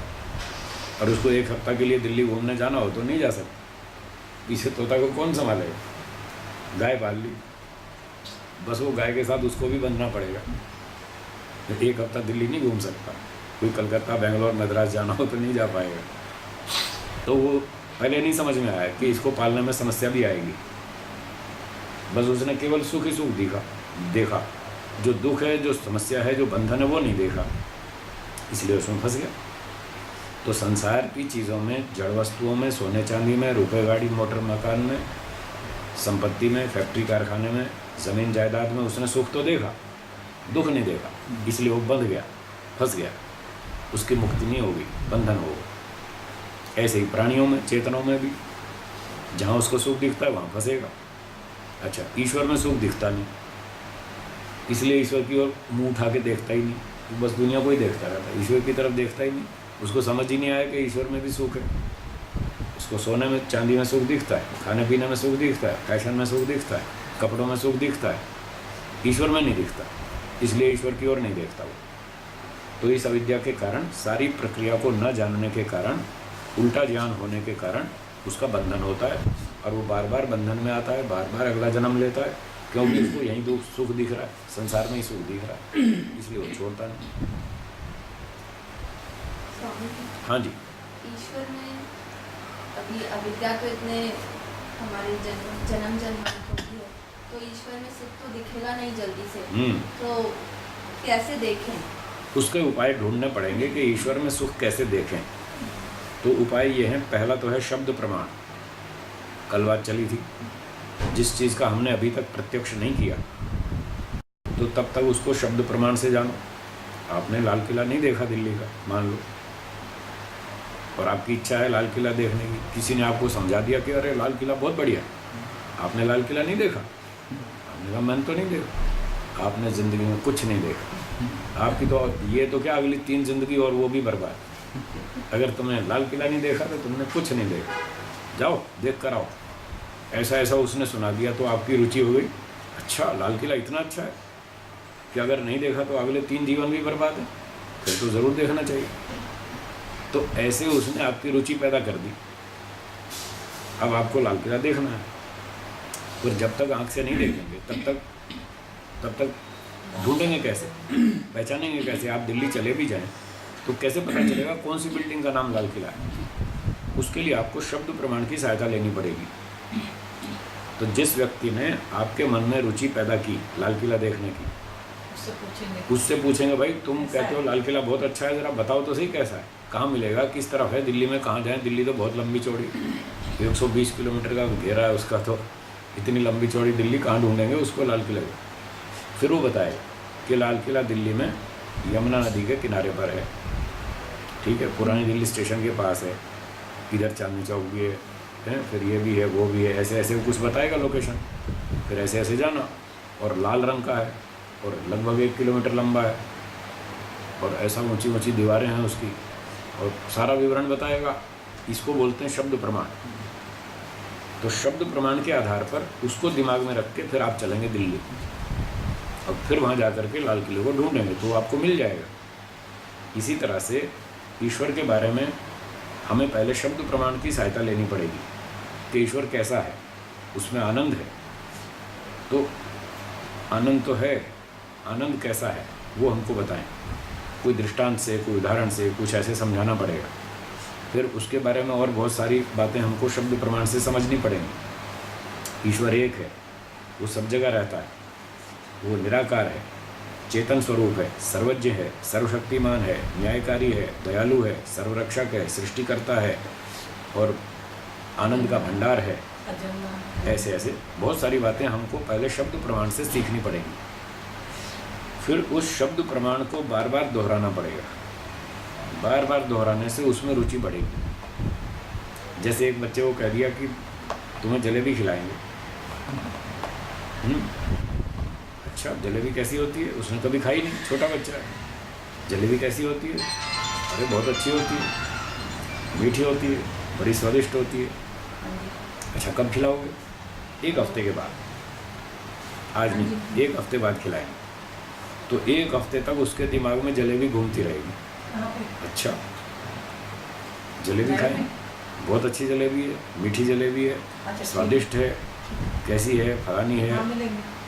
वो 1 हफ्ते तक दिमाग में उसके घूमती रहेगी। तो 1 हफ्ते तक वो इसी बात को रटता रहेगा कि 1 हफ्ते बाद जलेबी खाएंगे, मीठी होगी, स्वादिष्ट होगी, बढ़िया होगी, सुखदायक होगी। तो इस तरह से उसको पूरी अच्छी तरह से रुचि पैदा हो जाएगी जलेबी खाने में।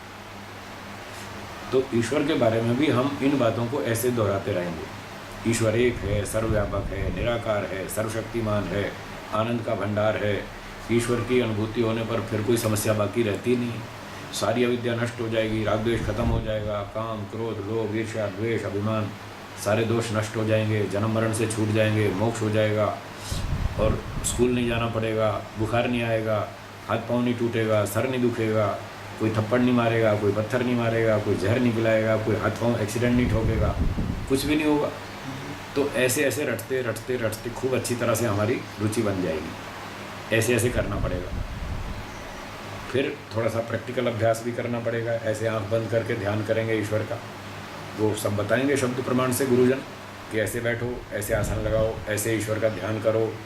ओम आनंद, ओम न्यायकारी, ओम दयालु, ओम सर्वरक्षक, ओम सर्वशक्तिमान, ऐसे ऐसे मंत्रों का पाठ करो, अर्थ सहित करो। फिर प्रार्थना भी करो, हे भगवान आप आनंद के भंडार हैं, आप तो खूब मज़े में रहते हैं, थोड़ा हमारा भी ध्यान दो ना, थोड़ा हमको भी आनंद दो ना, हम यहाँ पिट रहे हैं, ऐसे दुनिया में दुखी हो रहे हैं, तो थोड़ी हम पर भी कृपा करो, थोड़ा हमको भी आनंद दो, हमारा भी दुख दूर करो। ऐसे ऐसे भगवान से प्रार्थना करेंगे।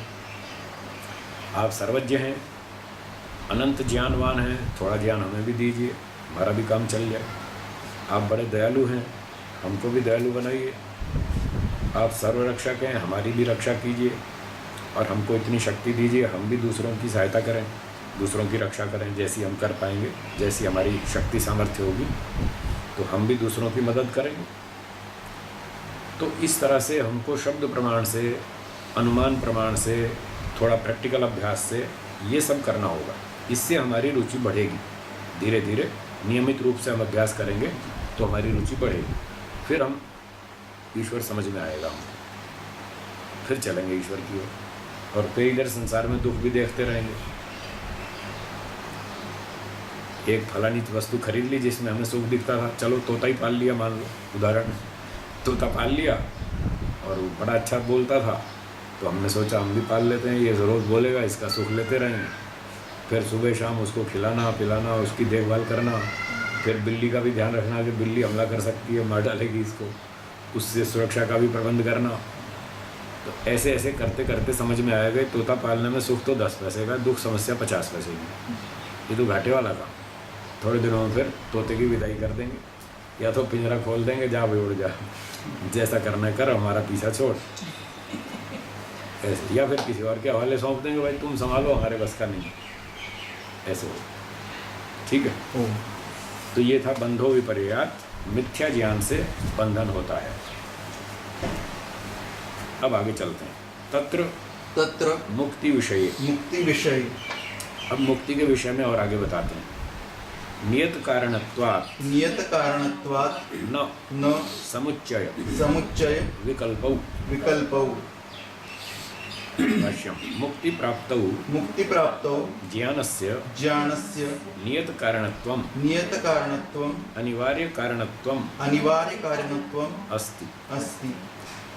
देखिए कितनी स्पष्ट बात है, परफेक्ट बात है, क्लियर बात है, कोई संशय नहीं। इतनी साफ बता रहे हैं कि मुक्ति प्राप्त करने के लिए ज्ञान का नियत कारणत्व है, अनिवार्य कारणत्व है। तत्व ज्ञान ही एक अनिवार्य कारण है, दूसरा कोई ऑप्शन नहीं, यही एक रास्ता है, दूसरा कोई रास्ता नहीं। और लोग क्या कहते हैं, रास्ते अलग अलग हैं, मंजिल तो एक है, सब झूठ है, धोखा है, सावधान रहिएगा, इस बहकावे में मत आना, रास्ते अलग अलग हैं। रास्ता केवल एक ही है, दूसरा कोई रास्ता नहीं है। वेद कह रहा है, ईश्वर स्वयं बता रहा है, न अन्य पंथा विद्यते यनाय, मोक्ष प्राप्ति के लिए दूसरा कोई मार्ग नहीं, एक ही मार्ग है, और वो है ज्ञान। ज्ञान को ठीक कर, हमारी सारी क्रियाएं, कर्म और उपासना ये ज्ञान पर टिके हैं। एक डिब्बा मैं आपके सामने रख देता हूँ, उसके ऊपर बढ़िया लेबल लगा के अग्रवाल स्वीट्स, शुद्ध देसी घी की मिठाइयाँ, ऐसा लिखा है, चमकीला कवर है, बहुत बढ़िया, साफ़ सुथरा, आकर्षक, और उसमें कुछ वज़न भी आप उठा के देखेंगे तो भारी भी लगेगा, तो आप क्या सोचेंगे इसमें क्या होगा, मिठाई, और वो बढ़िया शुद्ध घी की मिठाई है, देसी घी की, डिब्बा भी अच्छा है, चमकदार है, फर्स्ट क्लास। तो आपका मन में क्या विचार आएगा, सुखदायक है कि दुखदायक है? सुखदायक। तो आपकी रुचि होगी या नहीं? डब्बे की तरफ हाथ बढ़ाएंगे, और जब डब्बा का ढक्कन खोलेंगे तो अंदर गोबर निकले, फिर समझ में आएगा कि ये तो क्या डब्बा उठा लिया हमने, गड़बड़ वाला है, तो धोखा हुआ ना। तो क्यों हुआ? मिथ्या ज्ञान था। वो डिब्बा केवल ऊपर से चमकीला था, अंदर क्या है वो पता ही नहीं था हमको, हम अविद्या में थे, हमने सोचा इसमें मिठाई होगी, तो हमारे ज्ञान में गड़बड़ थी। तो जब तक ज्ञान में गड़बड़ रहेगी, मिथ्या ज्ञान होगा, जब तक उसको देखा नहीं तब तक तो वही समझ रहेगा ना, तो तब तक फंसेंगे उस डब्बे में, उसमें आकर्षण होगा, राग होगा, फंसेंगे, और जब डब्बा खोलेंगे तब तक तो ज्ञान होगा, असली तो समझ में तब आएगा, तब उसको छोड़ देंगे। तो यही कह रहे हैं कि उस डब्बे के आकर्षण से छूटने का एक ही रास्ता है, डब्बा खोल के देख लो, इसमें मिठाई नहीं है, इसमें गोबर है, कचरा है, दुखदायक है, तभी छूटेगा, नहीं तो नहीं छूटेगा। यही बात कह रहे हैं। ज्ञान उसका नियत कारण है, निश्चित कारण है, परफेक्ट कारण है, एक ही कारण, उसका कोई विकल्प नहीं। तस्मात् समुच्चय विकल्पौ, समुच्चय विकल्पौ न साधनांतरेण साधनांतरेण सह अस्य समुच्चय भावो समुच्चय भावो विकल्पो वा नास्ति। तो कहते हैं ज्ञान ही एकमात्र कारण है, अनिवार्य कारण है मोक्ष प्राप्ति के लिए, मुक्ति के लिए। इस वजह से किसी अन्य साधन के साथ, साधनांतरेण सह, और किसी साधन के साथ अस्य, इसका, तत्व ज्ञान का, समुच्चय भावो विकल्पो वा न अस्ति, न तो इसका समुच्चय कर सकते हैं, न विकल्प कर सकते हैं। समुच्चय का अर्थ है ये भी रख लो और दूसरी चीज़ और भी साथ जोड़ लो। जब दो उपाय कर लेंगे जोड़ करके इकट्ठे, उसको बोलेंगे समुच्चय। विकल्प का मतलब ऑप्शन, चाहे ये कर लो चाहे दूसरा कर लो, इसको भी, इससे भी काम हो जाएगा, उससे भी हो जाएगा, उसको विकल्प कहते हैं। जैसे लौकिक उदाहरण दे हुए हैं, समझने के लिए समुच्चय और विकल्प को। एक व्यक्ति को भूख लगी है, वो कहता है जी खाना दो, तो हमने कहा ठीक है, हमारे पास दाल भी है, रोटी भी है, तो आप खा लो। तो वो दाल भी खाएगा, रोटी भी खाएगा, दोनों खाएगा। ये समुच्चय हो गया। दाल भी खाएगा, केवल रोटी नहीं खाएगा। केवल रोटी से तो गले से भी उतरना मुश्किल है, सूखी सूखी रोटियां गले से नहीं उतरती, कुछ लिक्विड भी दाल भी चाहिए, सब्जी भी चाहिए। चलो सब्जी ना हो, दाल तो हो कम से कम, या दाल नहीं हो तो सब्जी हो, कुछ तो एक होना चाहिए। तो दाल भी खाई और रोटी भी खाई, दोनों चीज़ें साथ में खाई, ये हो गया समुच्चय। अब विकल्प में ये था या तो दाल रोटी हो और या फिर कोई खिचड़ी हो, दो में से कोई एक आइटम हो। दाल रोटी मिल जाए तो भी पेट भर जाएगा, केवल खिचड़ी मिली तो भी चल जाएगा काम। तो विकल्प में हमने कहा भाई दाल रोटी तो ख़त्म हो गई है, अब खिचड़ी रखी है, बोलो चलेगी? उसने कहा हाँ, भूख में तो कुछ भी चलेगा, तुम दे दो जो भी है फटाफट, यहाँ भूख लग रही है। तो ये विकल्प है, दाल रोटी भी खा सकते हैं अथवा केवल खिचड़ी भी खा सकते हैं, ये विकल्प होगा। अब वो कहे जी मुझे तो भूख लग रही है, तो दूसरा व्यक्ति बोले भाई एक काम करो, एक तो मेरे पास कपड़े रखे, एक लकड़ी का डंडा है, ये दोनों खा लो। तो इन दो का समुच्चय नहीं हो सकता, ना तो कपड़े खाने से पेट भरने वाला है, ना लकड़ी खाने से पेट भरने वाला है। तो इन दोनों का समुच्चय नहीं होने वाला, जिससे कि हमारी भूख मिट जाए। भूख मिटाने के लिए लकड़ी और कपड़े का समुच्चय नहीं हो सकता, और विकल्प भी नहीं हो सकता है, चाहे तो लकड़ी खा लो चाहे कपड़ा खा लो, विकल्प भी नहीं हो सकता। उसके लिए तो रोटी ही चाहिए, कुछ दाल रोटी सब्जी, कुछ खिचड़ी हलवा, ऐसा ही कुछ चाहिए, फूड चाहिए। इस लकड़ी कपड़े से बात नहीं बनने वाली। तो जैसे भूख मिटाने के लिए ना तो केवल लकड़ी से काम चले, ना केवल कपड़े से चले, और ना दोनों इकट्ठा करके खाएं तो भी नहीं चले। ये सब बेकार चीज़ है, रिजेक्टेड, इससे हमारा प्रयोजन सिद्ध नहीं होगा। ठीक इसी तरह से हम सकाम कर्म करते रहें, केवल सकाम कर्म करते रहें और तत्व ज्ञान को छोड़ दें, तो ये विकल्प वाली बात हुई। चाहे तो तत्व ज्ञान प्राप्त कर लो, चाहे सकाम कर्म कर लो, तो इतने से मोक्ष नहीं होगा। तो विकल्प का निषेध हो गया। चाहे तत्व ज्ञान कर लो चाहे सकाम कर्म कर लो, तो इतने से मोक्ष नहीं होने वाला। अच्छा, समुच्चय में थोड़ा तत्व ज्ञान कर लो, थोड़ा सा सकाम कर्म भी साथ कर लो, तो भी नहीं होगा। इसलिए कहा इसके साथ किसी का ना तो समुच्चय है ना विकल्प है। ओनली ओनली ओनली सिर्फ यही एक साधन चाहिए, तत्व ज्ञान ही चाहिए। और फिर जो वेद में लिखा है कर्म और उपासना, वो भी साथ चाहिए। उसके लिए भी आगे प्रश्न उठेगा, उसका भी उत्तर देंगे। तो वो कहेंगे ये बाकी जो निष्काम कर्म और ईश्वर उपासना, ये दोनों के दोनों शुद्ध ज्ञान का, तत्व ज्ञान का अंग हैं, इसलिए वो उसी की रेंज में आ जाते हैं। इसको अलग से नहीं माना, इसके अंतर्गत ही माना कि शुद्ध ज्ञान हमें मोक्ष के लिए चाहिए। और यदि हमारा ज्ञान शुद्ध हो गया तो कर्म और उपासना ऑटोमेटिक शुद्ध हो जाएगी, वो उसके अनुकूल हो जाएगी, तो बस इसी से मोक्ष होगा। सकाम कर्म का समुच्चय नहीं हो सकता, प्रकृति की उपासना का समुच्चय नहीं हो सकता मोक्ष प्राप्ति के लिए, और इनका विकल्प भी नहीं हो सकता। इस सूत्र में तो ये बात बता रहे हैं, समुच्चय भी नहीं और विकल्प भी नहीं, तत्व ज्ञान ही चाहिए। इसमें कोई छुटकारा नहीं है, इसमें कोई कंसेशन नहीं। तो आगे पढ़ते हैं। यद्यपि उच्यते विद्या कर्मणि समन्वारभेते ज्ञान कर्मणोः समुच्चय। तो सिद्धांती कह रहे हैं यद्यपि शास्त्रों में ऐसा कहा गया है, उपनिषद में बताया है, विद्या कर्मणि समन्वारभेते, जब व्यक्ति शरीर छोड़ करके दूसरे जन्म में जाएगा, आत्मा एक शरीर छोड़ के अगले जन्म में जाएगा, तो विद्या और कर्म दोनों उसके साथ चलेंगे। विद्या कर्मणि दो चीज़ हो गई, समन्वारभेते वो उसके साथ साथ चलते हैं। जो विद्या हम इस जन्म में पढ़ रहे हैं ये अगले जन्म में हमारे साथ चलेगी, जो कर्म हम इस जन्म में कर रहे हैं इसका फल हमको अगले जन्म में मिलेगा। तो विद्या भी जाएगी, कर्म भी जाएगा। तो एक व्यक्ति शंका उठा सकता है, वो कहेगा देखो जी शास्त्र में तो लिखा है विद्या के साथ कर्म का समुच्चय है, तो सही, फिर आप क्यों मना कर रहे हो, समुच्चय नहीं होगा।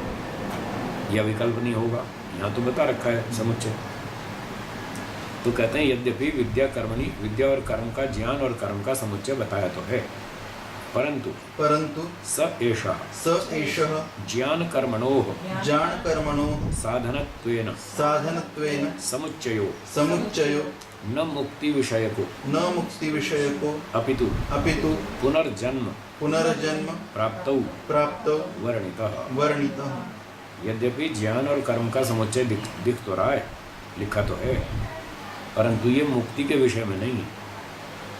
ये मोक्ष का प्रसंग नहीं है कि ज्ञान और कर्म साथ में समुच्चय कर लो और मोक्ष हो जाएगा। ये तो पुनर्जन्म की प्राप्ति के संबंध में है। जब यहाँ से हम अगले जन्म में जाएंगे तो हमारी विद्या और जो हमारे कर्म है वो हमारे साथ चलेंगे। पुनर्जन्म के क्षेत्र में ये बात लागू होती है, मोक्ष के लिए नहीं लागू होती।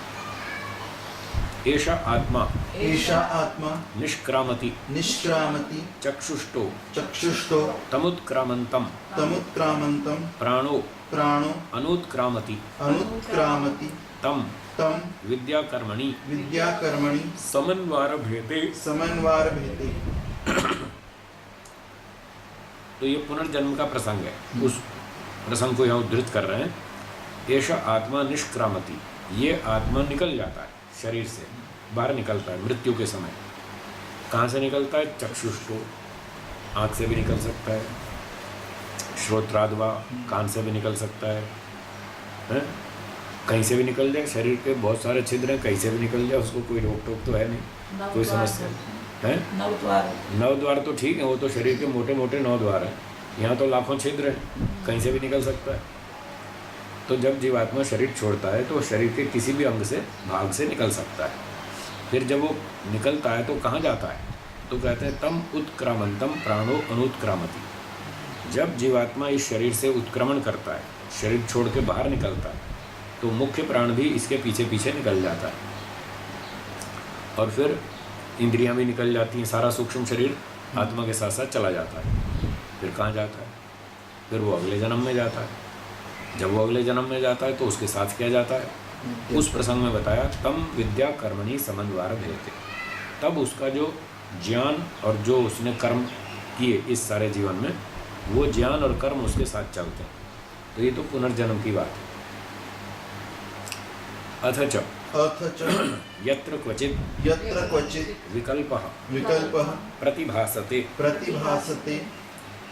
और जहाँ कहीं विकल्प प्रतीत होता है, प्रतिभासते प्रतीत होता है, अविद्यया मृत्युम तीर्त्वा, अविद्या से मृत्यु को पार करके, विद्या अमृतम अश्नुते, विद्या से तत्वज्ञान से मोक्ष की प्राप्ति हो जाती है। यहाँ विकल्प जैसा दिख रहा है, अविद्या से तो मृत्यु पार हो जाती है और विद्या से मोक्ष हो जाता है। तो जहाँ विकल्प जैसा प्रतीत होता है, भासित होता है, इति कथनात् तत्र कर्मणो ज्ञानांगत्वं लक्ष्यते न हि कर्म स्वतंत्रम विकल्प रूपेण मुक्ति साधनम। तो जहाँ कहीं ऐसा लगता है कि अविद्या से अर्थात कर्म उपासना से व्यक्ति मृत्यु को पार कर लेता है, तो ऐसा लगता है कर्म और उपासना इसका एक ऑप्शन है, विकल्प, इससे मृत्यु पार हो जाती है, मोक्ष हो जाता है। तो जहाँ कहीं ऐसा प्रतीत हो तो वहाँ ऐसा जानना समझना चाहिए कि वहाँ कर्म को ज्ञान का अंग कहा जा रहा है, ज्ञान का ही एक हिस्सा, एक भाग ऐसा कहा जा रहा है। स्वतंत्र रूप से कर्म का विकल्प रूप में साधन नहीं समझना चाहिए। चाहे तो ज्ञान प्राप्त कर लो, चाहे कर्म कर लो, दो में से एक कर लो, एक से भी मोक्ष हो जाएगा, ऐसा नहीं कहना चाहते। ये कहना चाहते हैं कि अगर आपका ज्ञान शुद्ध हो गया तो कर्म ऑटोमेटिक शुद्ध हो जाएगा, क्योंकि कर्म ज्ञान से ही प्रेरित होता है। ऐसे ही उपासना है, वो भी ज्ञान से प्रेरित होती है। इन दोनों का संचालक ज्ञान है, तो मुख्य साधन ज्ञान हुआ, इसलिए वह ज्ञान ठीक कर लो, आपका मोक्ष हो जाएगा। तो ये ज्ञानान मुक्ति, ये बात बताई। आगे बढ़ते हैं। उक्तम ही श्रुतौ ज्ञानस्यैव मुक्ति साधनत्वम्। श्रुति में, वेद में मोक्ष का साधन ज्ञान को ही बताया। इसलिए सांख्य दर्शन भी वेद पर आधारित है, तो वही सिद्धांत इसका भी होगा जो वेद का है। तो वेद में तो ज्ञान को बता रहे हैं, उसका प्रमाण आगे पढ़िए। वेदाहमेतम वेदाहमेतम पुरुषम महांतम पुरुषं महान्तं आदित्यवर्णम आदित्यवर्णं तमसः परस्तात् तमसः परस्तात् तमेव विदित्वा तमेव विदित्वा अतिमृत्युमेति अतिमृत्युमेति नान्यः पंथा नान्यः पन्था विद्यते विद्यते अयनाय। अयनाय। ये वेद का प्रमाण दे दिया कि वेद में बताया है कि ज्ञान ही मोक्ष का उपाय है, दूसरा कोई नहीं। वेदाहमेतम पुरुषम महांतम, एतम महांतम पुरुषम अहम वेद।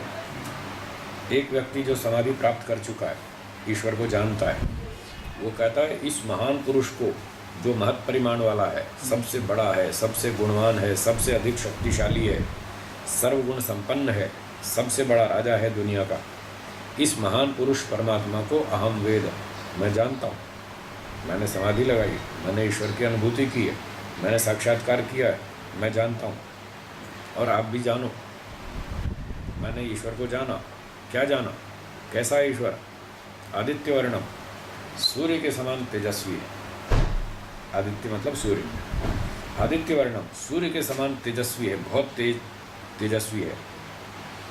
तो यहाँ दृष्टांत सूर्य का दिया। तो यहाँ कोई भी दृष्टांत 100% लागू नहीं होता। तो जैसे सूर्य बहुत तेज चमकता है, ऐसा नहीं समझ लेना ईश्वर भी बहुत तेज चमकता है। ये नहीं कहना चाहते। ये कहना चाहते हैं कि जैसे सूर्य में प्रकाश बहुत तीव्र है और हम उसको सीधी आंख मिला के देखना चाहें तो नहीं देख पाएंगे। हमारी आंख कमज़ोर है, उतना तीव्र प्रकाश को सहन नहीं कर सकती। ऐसे ईश्वर में ज्ञान बहुत अधिक है, ताकत, बल बहुत अधिक है, शक्ति बहुत अधिक है। हम उसके सामने खड़े नहीं हो सकते, उससे टक्कर नहीं ले सकते, उसको चैलेंज नहीं कर सकते। अच्छा तू भी कुछ जानता है तो मैं भी जानता हूँ, ऐसे खड़े नहीं हो सकते उसके सामने। ये मतलब है कहने का। एक गरीब आदमी जो बेचारा भीख मांग के रोटी खाता है, वो धीरू भाई अंबानी के सामने खड़ा हो सकता है? नहीं हो सकता ना। तो हम तो ऐसे भिखारी जैसे हैं भगवान के सामने। वो सर्वज्ञ सर्वशक्तिमान, सारी दुनिया का राजा मालिक, और हमारे पास कुछ भी नहीं, हम उससे मांग मांग के खाते हैं रोज। एक वो SMS में लिखा था कि भिखारी मंदिर के बाहर मांगता है और सेठ मंदिर के अंदर मांगता है। मांगते तो दोनों ही हैं। इतना ही तो फर्क है। भिखारी बाहर मांगता है और सेठ अंदर जाके मांगता है मंदिर में, भगवान के साथ मांगता है बैठ के। तो सारे तो भिखारी, सभी तो मांगते हैं। इसलिए हम ईश्वर के सामने खड़े नहीं हो सकते, उससे टक्कर नहीं ले सकते।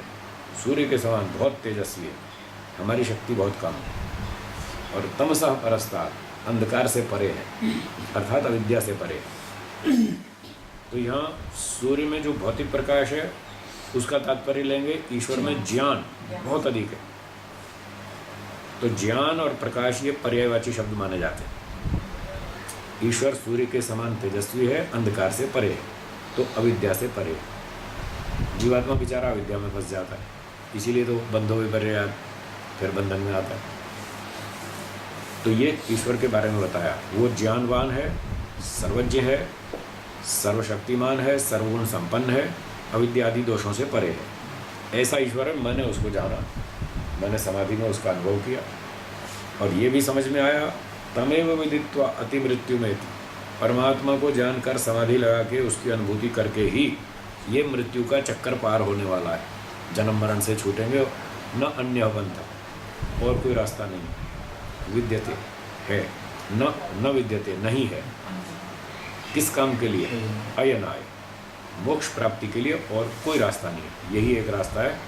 अगर दुखों से छूटना हो तो ईश्वर को जानना ही होगा, और कोई ऑप्शन नहीं है। तो इस तरह से श्रुति तो ज्ञान को ही उपाय बता रही है मोक्ष प्राप्ति का। इसलिए ज्ञान हमें प्राप्त करना पड़ेगा, तत्व ज्ञान ही चाहिए और कोई विकल्प नहीं। सूत्रार्थ हुआ, नियत कारणत्वात्, तत्व ज्ञान ही निश्चित कारण होने से मोक्ष प्राप्ति का न समुच्चय विकल्प हो। इस तत्व ज्ञान के साथ न किसी दूसरे साधन का समुच्चय हो सकता है, न विकल्प हो सकता है। यही एकमात्र उपाय है, यही करना होगा। पूर्व कथने पूर्व कथने युक्तिम आह। युक्ति आह। अब जो पहले बात बताई थी कि ज्ञान के साथ, तत्व ज्ञान के साथ अन्य किसी साधन का न तो समुच्चय हो सकता है न विकल्प हो सकता है, ये है पूर्व कथन। तो इस कथन की पुष्टि में एक तर्क देते हैं, दृष्टांत देते हैं, युक्ति बताते हैं। स्वप्न जागराभ्याम स्वप्न जागराभ्याम इव इव मायिका मायिकाभ्याम मायिकाभ्याम न न उभयोर मुक्ति मुक्ति पुरुषस्य। पुरुषस्य। भाष्यम स्वप्न जागरणाभ्याम स्वप्न जागरणाभ्याम साधनाभ्याम साधनाभ्याम कल्पित कल्पित अकल्पित अनुभव फलाभ्याम फलाभ्याम सदृशे ज्ञान कर्मणि स्तः। स्तः। एक स्वप्न अवस्था है, रात को स्वप्न देखते हैं, एक जागृत है, इस समय जैसे जाग रहे हैं, तो एक स्वप्न और एक जागरण, ये दो अवस्थाएं हैं। तो कहते हैं स्वप्न और जागरण अवस्थाओं रूपी साधनों से कल्पित अकल्पित अनुभव फलाभ्याम। जब स्वप्न होता है तो स्वप्न में जो कुछ देखते हैं वो सब काल्पनिक होता है। मान लो स्वप्न में आप यूनिवर्सिटी में फर्स्ट आ गए और आपको वहाँ गोल्ड मेडल मिल गया, तो जब आँख खोलेंगे वो तो गायब है, गोल्ड मेडल तो है ही नहीं। आप कहेंगे मैं तो बिस्तर पे लेटा हूँ, अरे कहाँ गया मेरा मेडल, गायब हो गया ना। तो स्वप्न में जो घटनाएं होती हैं वो जागरण के साथ मैच नहीं करती। तो वहाँ मेडल मिला तो वो भी हाथ से गया, और स्वप्न में किसी की गर्दन काट दी, और फिर आपकी नींद खुली तो कोई कोर्ट केस भी नहीं होगा, क्योंकि जागरण की स्थिति अलग है, स्वप्न की स्थिति अलग है। स्वप्न में लाभ हो तो जागृत में वो नहीं मिलता, स्वप्न में हानि हो तो जागृत में उससे कोई नुकसान नहीं होता। तो जागरण और स्वप्न में एक कल्पित फल है, एक वास्तविक फल है। जागृत अवस्था में आपको गोल्ड मेडल मिला तो असली चीज़ है, स्वप्न में मिला तो नकली है। जागरण में किसी को ठोक पीट दिया तो कोर्ट केस हो जाएगा, वो असली है, और स्वप्न में मार डाला तो कोई फर्क नहीं पड़ता, वो काल्पनिक है। तो जैसे जागरण और स्वप्न में कहीं वास्तविकता है कहीं काल्पनिकता है, इन दोनों का समुच्चय नहीं कर सकते। मान लिया एक व्यापारी से आपने पैसा लेना था 2 लाख रुपया, उसको उधार दिया था, वापस वसूल करना, तो वो कहता भाई 1 लाख तो जागृत में ले लो, 1 लाख सपने में ले लेना। तो आप यूँ कर लेंगे क्या? नहीं करेंगे ना। तो स्वप्न वाली पेमेंट जागृत वाली पेमेंट के साथ मैच नहीं करती है, उसका समुच्चय नहीं हो सकता और विकल्प भी नहीं हो सकता। चाहे जागृत में ले लो चाहे स्वप्न में ले लो, वो भी नहीं हो सकता। बस ये बात कहना चाहते हैं, जैसे जागृत और स्वप्न अवस्था का न तो समुच्चय हो सकता न विकल्प हो सकता, दोनों में बहुत विरोध है, टकराव है। इसलिए कहा कल्पित अकल्पित अनुभव फलाभ्याम। जागृत में तो काल्पनिक बातें होती हैं, वास्तविक होती हैं, और स्वप्न में काल्पनिक होती हैं। इस तरह के अनुभव फल दोनों अलग अलग होते हैं। उसी के समान ज्ञान और कर्म भी हैं, वो भी दोनों अलग अलग हैं। जैसे जागृत और स्वप्न का समुच्चय विकल्प नहीं हो सकता, ऐसे ज्ञान और सकाम कर्मों का भी समुच्चय या विकल्प नहीं हो सकता मोक्ष प्राप्ति के मामले में। तथा यथा स्वप्न जागरणयो समुच्चयो न भवति विरुद्धत्वात् तथा न हि विकल्पो भवति तयोर भिन्न फलवत्वात्। तो जैसे स्वप्न और जागृत अवस्था का समुच्चय नहीं हो सकता दोनों में विरोध होने से, और उसी प्रकार से इनमें विकल्प भी नहीं हो सकता, दोनों का फल अलग अलग है। दी तो थी पेमेंट जागृत में और ले ली वापस स्वप्न में, तो ऐसे तो नहीं चलेगा ना, धंधा फेल हो जाएगा। तो जैसे इनका स्वप्न और जागरण का समुच्चय और विकल्प नहीं हो सकता, तथैव बोलिए तथैव उभयो ज्ञान कर्मणो समुच्चय विकल्पयोर विषये अपि विज्ञेयम्। तो ऐसे ही तत्वज्ञान और सकाम कर्मों का समुच्चय और विकल्प के संबंध में भी जानना चाहिए। इनका भी समुच्चय नहीं हो सकता, विकल्प भी नहीं हो सकता, तत्वज्ञान ही चाहिए, इसके साथ और कोई चीज़ नहीं जोड़ सकते हम। अतः अतः पुरुषस्य पुरुषस्य मुक्तिः मुक्तिः न न तयोः तयोः समुच्चयेन समुच्चयेन विकल्पेन विकल्पेन वा वा पुरुषस्य पुरुषस्य मुक्तिर्भवति मुक्तिर्भवति इति इति न सम्यक्। न सम्यक्। तो इसलिए दोनों का समुच्चय से अथवा विकल्प से जीवात्मा की मुक्ति हो जाएगी, ये बात ठीक नहीं है। अर्थात न समुच्चय होगा न विकल्प होगा, तत्व ज्ञान ही एकमात्र उपाय है, वही करना पड़ेगा। करो। सूत्रार्थ। स्वप्न जागराभ्याम इव मायिका मायिकाभ्याम, जैसे स्वप्न और जागृत अवस्था में जो हमें फल मिलते हैं तो वो दोनों में विरोध होता है। स्वप्न में काल्पनिक होता है और जागृत में वास्तविक होता है। उन दोनों का जैसे समुच्चय नहीं हो सकता, विकल्प भी नहीं हो सकता, उसी तरह से न उभयोः, ऐसे ही ज्ञान, तत्व ज्ञान के साथ सकाम कर्मों का, सांसारिक फल देने वाले कर्मों का न तो समुच्चय हो सकता है न विकल्प हो सकता है। अगर उसका समुच्चय विकल्प करेंगे तो उससे पुरुषस्य मुक्ति ही न, उससे आत्मा की मुक्ति नहीं होगी। एक ही उपाय तत्व ज्ञान ही चाहिए। ठीक है, ओम। मेरे विचार से इसको यहीं रखते हैं।